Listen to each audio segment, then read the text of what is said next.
Welcome back to our study over the book of Hebrews. I'm glad to have had you joining us throughout this summer, and I know we've covered a lot of ground, a lot of depth. One of the things we've been saying is how important it is while reading the book of Hebrews to have the Old Testament in one hand while you have the book in the other. And that goes beyond even having the Old Testament, but it's important to have ancient philosophy and theology and understand the practices of the early church in order to be able to apply this book, the theology, the teachings on the Christian faith and application to our circumstance today. Last week we talked about a very important word, a word, hypostasis, which that word basically just means reality, but it goes beyond reality.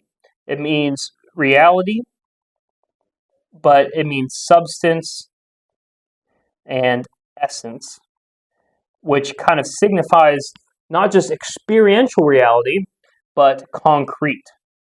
So the word hypostasis is this word that means a concrete reality that goes beyond our experience in temporal living. So when I say temporal, I mean just a life that has a start point and an end point. The teachers of the Old Testament, the first century Christians, they understood that there was this reality that was eternal, that didn't have a start or end, that was where true faith came from. This reality is concrete. It's concrete and it's eternal.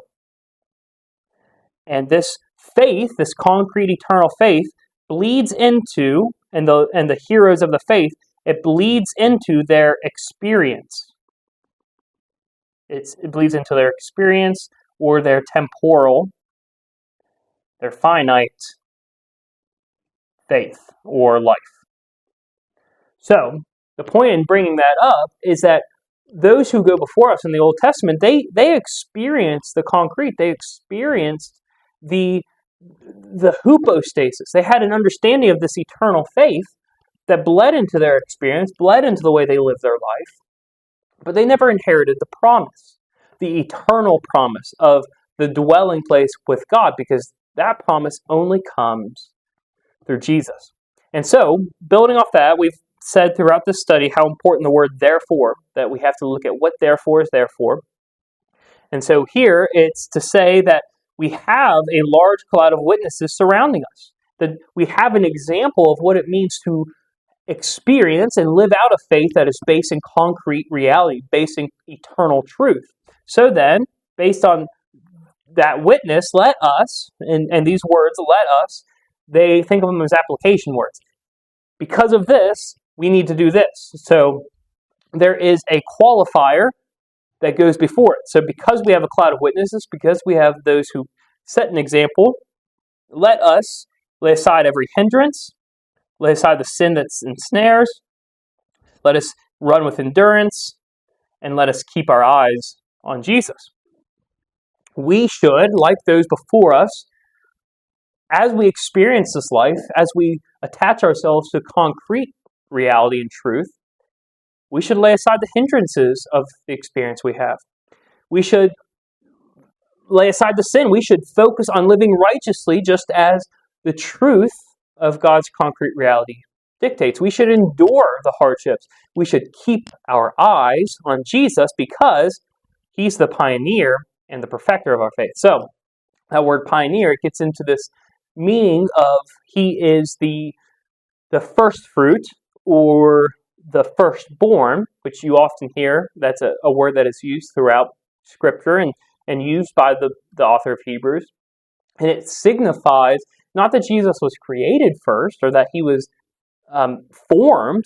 Jesus is eternal, but He is the pioneer in the sense that He is the first to take this concrete reality, turn it into an eternal experience.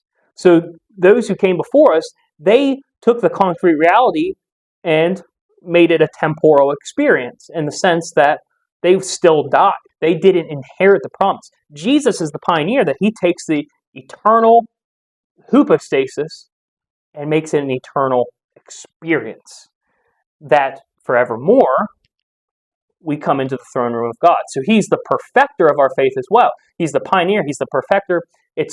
He's the example that is set in how to live out this life in connection to the concrete. But he is also the way that we do it. That because of his work on the cross, because of his atoning sacrifice, we now have the Spirit indwelling us, that we can have this type of endurance. And we can follow his example in that the joy that lay before him, he endured the cross. That we too can keep that joy before us, the concrete reality, keep it before us, endure the suffering, despise the shame we experience, and know that eventually we will sit down at the throne of God. So, Jesus takes this concrete reality, and that concrete reality in the experience becomes the experience. It wells up into the experience. It is no longer just simply something that bleeds into our experience, that we live a different way because we have faith in this concrete, but the concrete becomes what we experience. And maybe it won't become our experience in this life, in this earth, on this earth, but we're promised that it will eternally be our experience because he's our perfecter. That's what the author of Hebrews is getting here by saying Jesus is the ultimate hero of the faith. He's the pioneer. He's the perfecter of our faith. Now, this then moves into what it means to go through hardship. That hardship and suffering, it's not something that God causes per se, but it's something that brings benefit. So the teacher in Hebrews, he quotes a passage in Proverbs, which is Proverbs 11 or Proverbs 3:11 through 12, and he quotes it here in Hebrews 12:5 through 6, and it says, "My son, do not take the Lord's discipline lightly, or lose heart when you are reproved by him, for the Lord disciplines the one he loves and punishes every son he receives." Now, the point of this is not to say that God is causing evil and suffering upon us, but he's also not taking it away from us. He's using it so that we grow. And we can't simply think of punishment in the terms of I messed up and now God is punishing me because of this one mistake I made. All humanity, all of us have fallen short of the glory of God. We're receiving of punishment. We should receive some sort of punishment. So we can't necessarily think of it as I messed up in this one specific circumstance, and because of this one specific circumstances, this is the punishment that I'm receiving. That's not how it works. We just simply experience God's discipline as his people because he's helping us grow in that reality. Think, for example, of Job. If you know anything about Job from the Old Testament, Job was someone who had faith in this unseen reality. And that unseen reality, it bled into the way that he lived out his life. But then Job suffers. And we see early on in the book of Job that he was suffering at the hands of the adversary of God, but under the permission of God. That God used this adversary to, the suffering that this adversary brought, to solidify Job's faith. And so Job's faith in the concrete reality, it grew and grew. Because by the end of the book, we see that Job had a deeper understanding and appreciation for God than he did at the beginning of the book. God uses the suffering to deepen our understanding of the concrete and make it so that that concrete becomes closer and closer to our experience in the finite, in the temporal. That's the point of hardship and suffering. And the author of Hebrews says, no discipline seems enjoyable at the time, but painful, but later it yields the peaceful fruit of righteousness to those who have been trained by it. He's identifying the fact that the more we go through this life experiencing hardship, the better and more appreciative we are of the concrete reality provided through Jesus. And St. John of the Cross says it this way, that when we come to Christ, we essentially are given this bottle of nutrients. That's my picture of a bottle. It's not a very good bottle. Sorry about that. But we're given this bottle like an infant would receive milk. And everything is good. We're satisfied in this milk. It's enough. It sustains us. But eventually that bottle has to be taken away. Why? Because just like an infant has to learn to eat on solid food, we have to learn to take this concrete reality of our faith into our life. And that means we have to learn how to eat. So even though we've been experiencing this spiritual high of having the bottle, it gets yanked away and it feels like a spiritual low. But then we get used to eating and we get used to walking through life. And then something might happen and we'll feel this desolation. All these low points are desolations, points where we feel as if God has abandoned us. But in reality, we realize He never did. And all the while, we're continually growing and growing so that where we started as a Christian, as a believer, is never where we end up. But when we get to these low points, we feel like God has abandoned us. He hasn't. But through our hardship, through our suffering, through what the author of Hebrews identifies as discipline, we learn. And this concrete experience bleeds more and more and more. This concrete reality bleeds more and more and more into our experience of God in this life, so that we're growing more and more in Him, which is eventually going to fully be true, where in reality, our experience, the concrete reality of God's eternal presence becomes our eternal experience. And that's what we're living for. That is what we're hoping for. That is the promise we're striving towards, and we grow in as we go through a life filled with hardship and suffering. We're longing to get to this point where we come to Mount Zion. So Mount Zion, the author of Hebrews alludes to here, Mount Zion is a picture of the presence is a picture of the presence of God. It's a picture of the dwelling place of God. The Israelites would come to Mount Sinai, or came to Mount Sinai coming out of Egypt, and that was where God gave Moses the Ten Commandments, where He revealed Himself to Israel. But Israel couldn't ever really seem to attach themselves to God. It's through Jesus, though, that we come to Mount Zion with the presence of God within us, with the Spirit indwelling us. We not only come into the presence of God, we become the city of the living God. We become the kingdom of God. We are united together as those who are indwelled with the Spirit to be God's people because of Jesus, who is the mediator of a new covenant. That through Him, we now experience eternally what it means to be in the presence of God. We experience that in eternity, but we get to start experiencing it now. And that's where we have this already aspect of what it means to be God's people. We are already God's people. We are already beginning to have this hypostasis start to well up inside of us to the point that it's affecting our experience.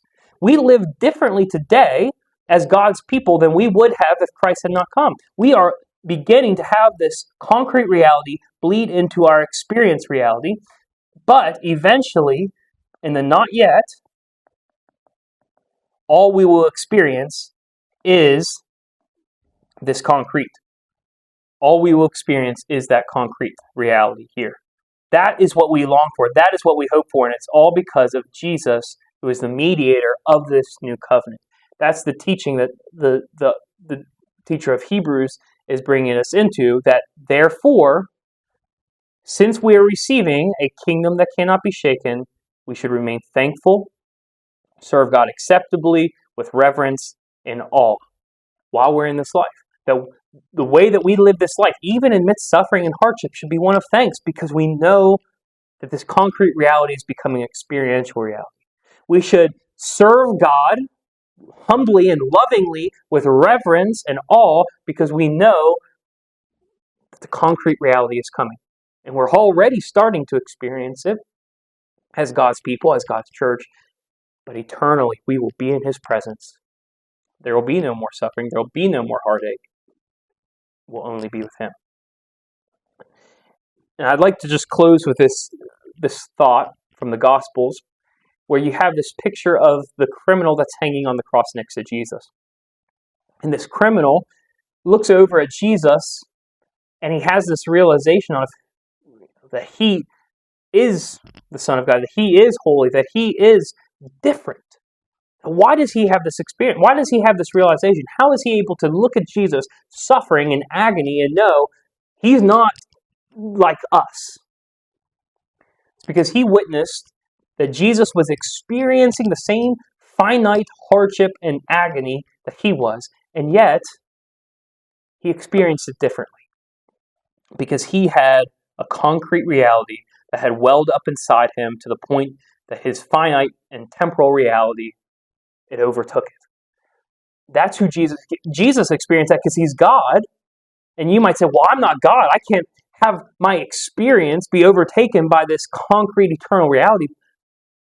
Except the Spirit is at work within you. And he wants to overflow you with the character of God.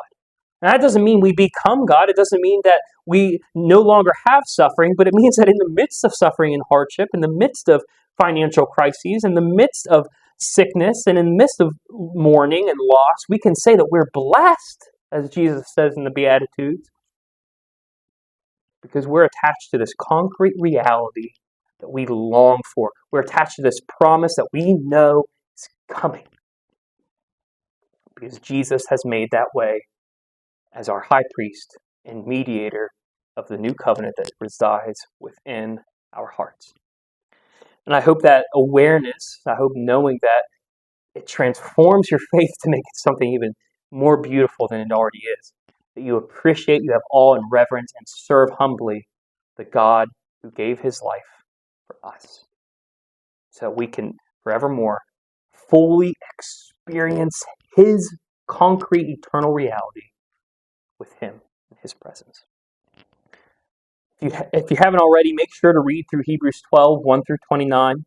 Look at that proverb in Proverb 3, 11 through 12, and you can even look at Exodus chapter 19 and have some insight into what Israel went through and approaching the mountain of God and how they couldn't fully experience him yet.